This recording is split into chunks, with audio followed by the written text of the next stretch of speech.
आज हम आपको महाभारत से जुड़ी एक घटना बताते हैं जिसमें पांचों पांडवों ने अपने मृत पिता पांडु का मांस खाया था। उन्होंने ऐसा क्यों किया, ये जानने के लिए पहले हमें पांडवों के जन्म के बारे में जानना पड़ेगा।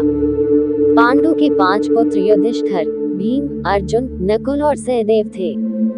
इनमें से युधिष्ठिर, भीम और अर्जुन की माता कुंती तथा नकुल और सहदेव की माता माद्री थी। पांडु इन 5 पुत्रों के पिता तो थे, पर इनका जन्म पांडु के वीर्य तथा संभोग से नहीं हुआ था, क्योंकि पांडु को श्राप था कि जैसे ही वो संभोग करेगा उसकी मृत्यु हो जाएगी। इसलिए पांडु के आग्रह पर यह पुत्र कुंती और माद्री ने भगवान का आह्वान करके प्राप्त किए थे।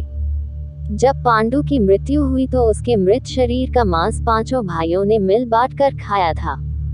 उन्होंने ऐसा इसलिए किया क्योंकि स्वयं पांडु की ऐसी इच्छा थी। चूंकि उसके पुत्र उसके वीर्य से पैदा नहीं हुए थे, इसलिए पांडु का ज्ञान कौशल उसके बच्चों में नहीं आ पाया था।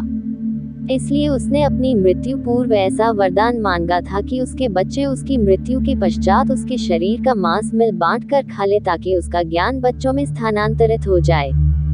पांडवों द्वारा पिता का मांस खाने के संबंध में 2 मान्यता प्रचलित है।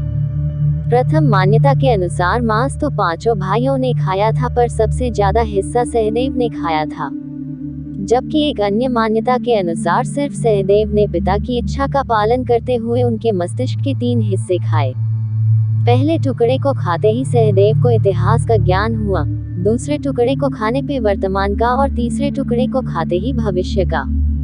यही कारण था कि सहदेव 5 भाइयों में सबसे अधिक ज्ञानी था, और इससे उसे भविष्य में होने वाली घटनाओं को देखने की शक्ति मिल गई थी। शास्त्रों के अनुसार श्री कृष्ण के अलावा वो एकमात्र शख्स सहदेव ही था, जिसे भविष्य में होने वाले महाभारत के युद्ध के बारे में संपूर्ण बातें पता थी। श्री कृष्ण को डर था कि कहीं सहदेव ये सब बातें औरों को न बता दे। इसलिए श्री कृष्ण ने सहदेव को श्राप दिया था कि यदि उसने ऐसा किया तो मृत्यु हो जाएगी। इस तरह की पौराणिक कहानियों के लिए आप हमारा चैनल को सब्सक्राइब करें और बेल का बटन को दबाएं, ताकि भविष्य में नई कहानियां सबसे पहले आपके पास जल्दी पहुंचे। धन्यवाद।